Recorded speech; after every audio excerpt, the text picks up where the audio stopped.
Pessoal, tudo bem? Vocês pediram, vou explicar o que eu acho, minha opinião, e não é nada técnico, formal, é só uma opinião, tá?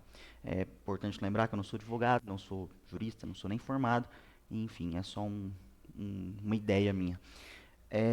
Tá, processo é forma, processo é garantia, processo ele tem que ter fases, e a fase que estamos é muito importante, nesse caso, investigação. É necessário investigar tudo, tudo, mas é tudo. Quem permitiu, qual que era o modo de atuação, qual que era a licença, tudo da empresa, tudo da vítima, todas as testemunhas têm que ser ouvidas para que assim a gente chegue a uma conclusão. Bem por cima, eu não conheço os autos, né? Assim, acho que a maioria de vocês também não conhece os autos em si, só vê o que está na internet. E é algo muito midiático. Então, assim, é importante citar que a mídia, ela não pode ser argumento para decisões. A decisão judicial tem que ser pautada na lei, na estrito cumprimento da lei, na legalidade. Não pode ser baseada no que está na internet, nos jornais, no clamor da população. Para isso que existe o direito, né? Para afastar a subjetividade do nosso irracional e objetificar aquilo que precisa ser racionalizado. Perfeito. Vamos pensar na dualidade: homicídio culposo ou homicídio doloso com dolo eventual. Isso é uma discussão pesadíssima, talvez uma das mais complexas do direito penal. Pode mudar a vida de qualquer pessoa. Homicídio culposo e homicídio doloso são quase 10 anos de diferença numa pena. Então é importante ter algumas considerações. Por mais que eu me posicione muito na defesa, gosto muito da defesa, acredito que tem algumas coisas que devem ser consideradas, que precisam ser analisadas, e como eu disse, após as investigações, a gente vai ter essa certeza. A gente vê um vídeo, né, de uma equipe arremessando uma mulher num salto de bungee jump sem equipamento de segurança, né, sem a corda. Então, é fatal, uma tragédia. Mas tragédia não é motivo para imputar dolo, tá? Dolo é a vontade de produzir o resultado. É aquela vontade objetiva de causar o dano. Ou aquela indiferença com o resultado, que é o dolo eventual, que é a discussão principal de hoje. A delegada indiciou os três rapazes pelo dolo eventual. E é uma discussão muito extensa para eu trazer em alguns stories, mas é preciso explicar da forma mais breve possível. O homicídio culposo ele é muito simples. Eu não quero aquilo, eu não imagino que aquilo vai acontecer, ou por mais que eu imagine, eu acredito que minhas habilidades irão impedi-la. Culpa consciente. Culpa consciente, fudeu. Dolo eventual, que se foda. Que se foda o que eu fazer, foda-se. Qualquer merda vai acontecer.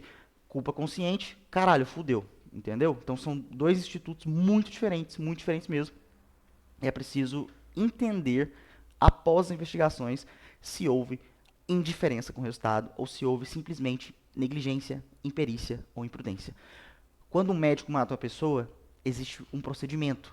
Existe algo que deveria ser feito que não foi feito. Existe um modus operandi da medicina que não foi respeitado. Quando o enfermeiro mata alguém, existe um procedimento da enfermagem que não foi respeitado. Existe um modo de operação do Corém, do Código de Ética da Enfermagem, que foi desrespeitado. Na situação que a gente está analisando, não há modo de operação, porque se trata de uma empresa clandestina. E já é um ponto muito importante. Já é um ponto que deveria ser analisado, que deve ser analisado pelo judiciário. O dolo eventual não pode ser analisado de forma única e isolada. É um conjunto de situações que levam a imputar-se o dolo eventual e afastar a culpa. Assim como foi na Boate Kiss, que vocês devem se recordar. Não é somente uma situação, é a utilização de equipamentos não permitidos, com a não existência de alvará, mais a negligência dos seguranças que resultaram na imputação de dolo eventual. Entenderam? Então, assim, é uma discussão muito extensa. Mas a minha visão é muito superficial porque eu não conheço a investigação, não conheço dos autos. Parece ser um crime culposo. Se parece muito. Deu uma diarreia mental, uma lavagem cerebral naquelas pessoas que não perceberam a cagada que estava fazendo. Mas isso é uma análise individual da conduta. É uma análise objetiva do que a gente viu. Após as investigações, oitiva das testemunhas, análise do local, análise da circunstância, dos outros casos que tiveram, das outras pessoas que saltaram, a gente pode decidir se cabe um dolo eventual devido à quantidade de irrelevâncias, ou seja, a quantidade de diferenças com o resultado, ou não. Como? Por que eu estou dizendo isso? A empresa não deveria existir. O local era proibido de acesso.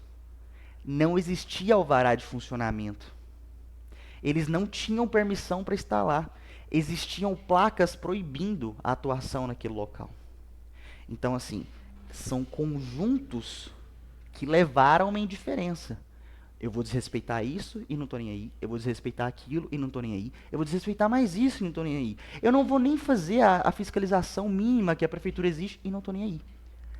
É um conjunto de situações que remetem a uma indiferença. Vou fazer o que eu quiser porque pode acontecer o que eu quiser. Entendeu? O simples ato de, porra, esqueci a porra da corda, vou jogar a menina aqui de cima. Meu Deus, fiz merda? Culposo. Realmente. É um crime culposo. Por mais que seja trágico, por mais que seja feio, por mais que seja indigesto, é um crime culposo. Mas isso é uma análise única. É uma análise do que estamos vendo. A investigação precisa analisar todo o outro conjunto. Todas as outras fases que foram atropeladas. Tudo aquilo que foi desrespeitado anteriormente. Existia alvará? Não existia. Existia autorização para instalar? Não existia. Existia um checklist que deveria ter sido feito? Não sabemos. Existia uma responsabilidade única. Você tem que verificar, você tem que revisar, você tem que conferir a revisão. Precisa ser dito. Precisa ser dito.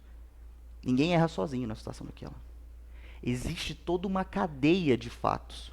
Existe toda uma sequência de acontecimentos. Então, assim, é uma decisão difícil para o judiciário, é uma decisão difícil para a delegada, que está lá em contato com as provas, somados à fuga dos agentes, que eles fugiram do local do crime. Então, assim, eu entendo superficialmente que houve um dolo eventual. Não por conta do que a gente viu, mas por todo o conjunto até chegar no que a gente viu. Desrespeito à legislação, entrar numa área não permitida, escutarem as testemunhas falando, acorda, acorda, onde está a corda? E mesmo assim, foda-se, esse povo tá com medo. Não existência de alvará. A fuga não caracteriza o dolo eventual. A fuga é posterior ao crime, mas é algo importantíssimo para decidir se eles ficam presos ou não. Então, assim, na minha visão, realmente houve um dolo eventual. Por mais que eu, na defesa dos acusados, apontaria tudo para a culpa, eu percebo um dolo eventual sendo pronunciado no tribunal do júri. É a minha visão. Não estou correto, não sou o dono da verdade, tampouco defenderia isso, estando na defesa. Mas, analisando tudo o que está produzido, é o que eu entendo. Muitos doutrinadores e juristas pleiteiam pelo homicídio culposo porque viram somente aquilo. Mas é como eu digo, precisamos analisar todo o outro contexto para, de fato, determinar uma opinião. Então, assim, é a minha visão que vocês pediram.